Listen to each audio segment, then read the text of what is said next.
Chapter 11. The Girl in the Red Hallway. 3 days after their conversation on campus, Serafina disappeared.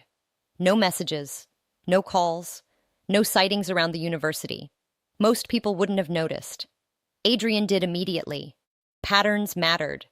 And when a predictable pattern suddenly breaks, something caused it. The rain returned that week. Cold droplets tapped against the library windows while Adrian sat alone reading behavioral case studies. But his attention wasn't on the pages. It was on absence. Humans reveal themselves through presence, but sometimes they reveal even more through disappearance. At exactly 8:14 p.m., Adrian closed his book. He already knew where to go. Blackthorn University had an abandoned hallway in the oldest building on campus. Students avoided it because the lights flickered constantly, and rumors claimed strange things happened there at night. Rumors were useful. Fear kept people away from truth. As Adrian stepped into the hallway, the fluorescent lights buzzed weakly above him. Then he saw her. Serafina stood near the end of the corridor wearing a dark coat, silent, still, almost like she had been waiting. "You found me quickly," she said softly. "You wanted to be found." A faint smile crossed her face. Most people reacted emotionally. Adrian reacted logically. That fascinated her endlessly. She walked closer. "You ever wonder why people become obsessed with mystery?" "No," Adrian answered calmly. "I understand why." "And why is that?" "Because humans confuse confusion with depth."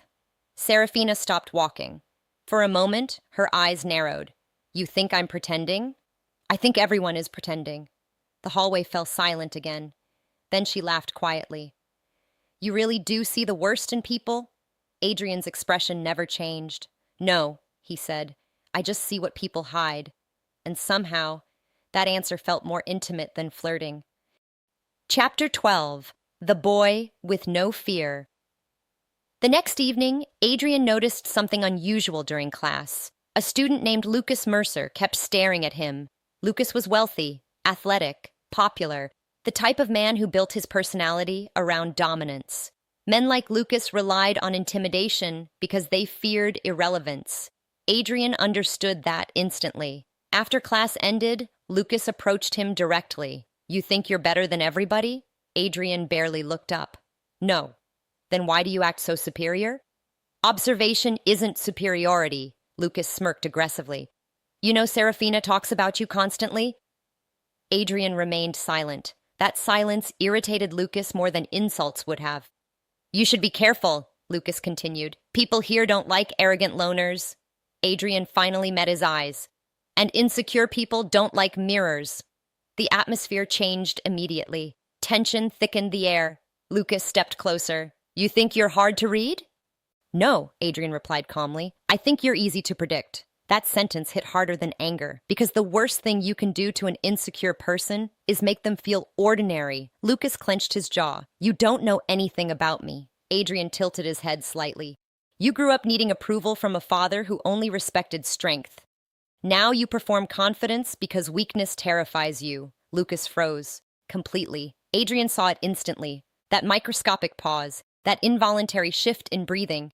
Truth always lands before denial does. "How the hell—" "You interrupt people constantly," Adrian said quietly. "That usually comes from childhood invisibility." Lucas backed away slightly, not because he lost the argument, because for the first time in years, someone saw through him completely, and being understood without permission feels invasive. Chapter 13. Addiction to Control. Later that night, Serafina confronted Adrian outside the campus cafe. "What did you say to Lucas?" "The truth." He looked terrified. "Most people are." She folded her arms. "You enjoy doing that to people, don't you?" "No." "You don't enjoy understanding them?" Adrian looked at the rain falling across the empty street. "Understanding people makes relationships impossible." Her expression softened slightly. "That's the saddest thing you've ever said." "It's the truest." Serafina studied him carefully. "You think vulnerability is dangerous?" "It is." "You think trust is weakness." "It usually becomes weakness eventually." She stepped closer. "Then why do I feel like you're terrified of someone understanding you?" For the first time in weeks. Adrian had no immediate response. That silence told her everything. The most dangerous people often hide the deepest wounds. Because pain creates intelligence, but unhealed pain creates control. And Adrian had spent years controlling every emotion inside himself, because emotions once destroyed him. Chapter 14. The Message at 2:13 a.m. At exactly 2:13 a.m., Adrian's phone vibrated. Unknown number. Only one message appeared. You watch people because you're afraid they'll leave before you understand them. Adrian stared at the screen silently. No emotion crossed his face. But internally, something shifted. Very few people could analyze him accurately. Almost nobody dared. A second message arrived. Observation is your defense mechanism. Adrian immediately stood up from his desk. Rain hammered against the apartment windows. His instincts sharpened instantly. Someone was studying him. And that changed everything. For years, Adrian existed as the observer, never the observed. But now someone else was paying attention. That meant danger. He typed one sentence back. Who is this?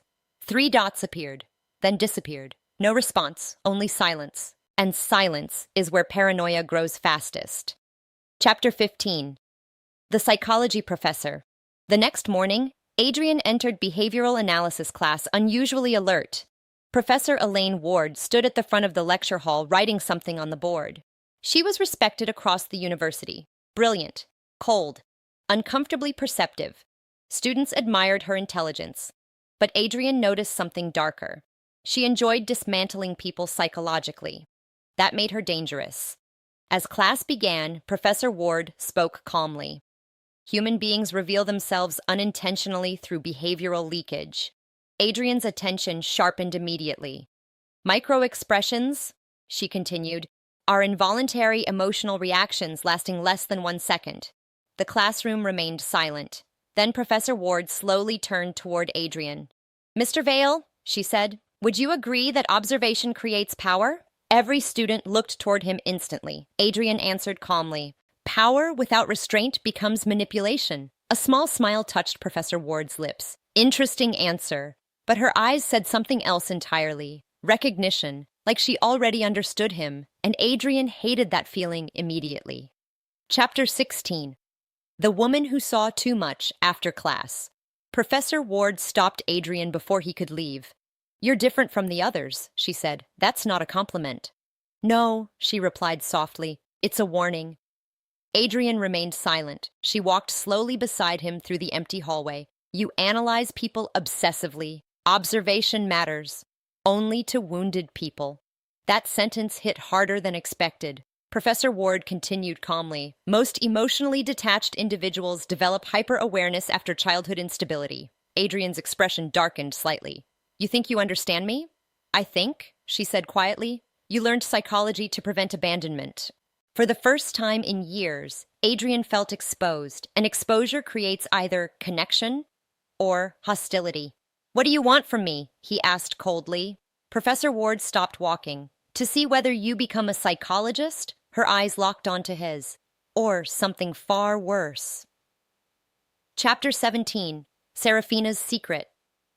That evening, Serafina invited Adrian to her apartment for the first time. Luxury surrounded everything. Soft lighting, expensive furniture, perfect organization. Yet the place felt strangely empty, like a beautiful mask covering loneliness. As Adrian observed the room, his eyes landed on framed photographs near the shelf. One picture caught his attention immediately. A younger Serafina, standing beside an older man, her father, except neither of them looked happy. Interesting. You analyze rooms the same way you analyze people, she noticed. Rooms reveal psychology. And what does mine reveal? Adrian answered instantly. Control. Her smile faded slightly. He continued walking.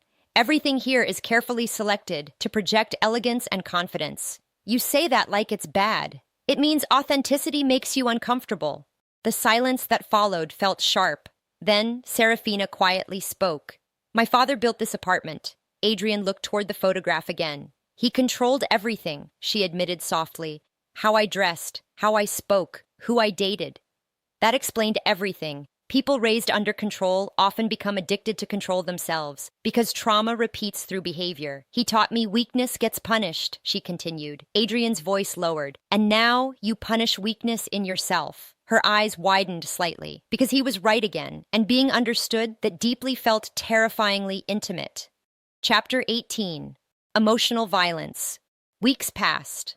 The connection between Adrian and Serafina intensified dangerously. Neither of them admitted what they felt, because naming emotions makes them real. Instead, they analyzed each other endlessly, tested each other, provoked reactions. It became psychological warfare disguised as attraction. One night, during an argument outside campus, Serafina finally snapped. "You know what your problem is?" she said angrily. Adrian stayed calm. "You want people to need you emotionally." Her breathing shook slightly. "But you never let anyone get close enough to hurt you." Adrian's eyes darkened. "Attachment creates weakness." "No," she whispered. "Fear creates weakness." That sentence landed deeply, because truth becomes painful when it targets the exact wound you hide. For a moment, Adrian said nothing. Then quietly, "You think emotions save people?" "I think avoiding them destroys people." Thunder echoed across the sky, and somewhere inside himself, Adrian realized something terrifying. Serafina was slowly dismantling defenses he spent years building. Chapter 19. The File. 3 nights later, Adrian returned to his apartment and noticed something immediately. The door was slightly open. Tiny detail. Most people would miss it. Adrian never missed details. His heartbeat slowed instead of accelerating. Calmness during danger was something he trained himself to maintain. He stepped inside silently. Nothing appeared stolen. Nothing appeared moved. Except one thing. The black notebook on his desk was open, and on the final page, someone had written, "Even observers have blind spots." Adrian's expression hardened instantly. Someone entered his apartment. Someone touched his notebook. Someone was playing psychological games with him, and for the first time in years, he genuinely felt unsettled. Because whoever did this understood one important truth. The fastest way to destabilize an observer is make them feel watched. Chapter 20. The Beginning of Fear. That night, Adrian couldn't sleep. Rain crashed violently against the city windows. The clock beside his bed read 3:47 a.m., but his thoughts refused silence. Professor Ward, the anonymous messages, the notebook. Someone was studying him carefully, and intelligent enemies are always more dangerous than emotional ones. His phone vibrated again. Unknown number. One final message appeared. "You spent your entire life learning how to read people, Adrian." A second message followed immediately. "But you never learned what happens when someone reads you back." For the first time in many years, Adrian Vale felt something unfamiliar crawling beneath his composure. Fear. End of part 2.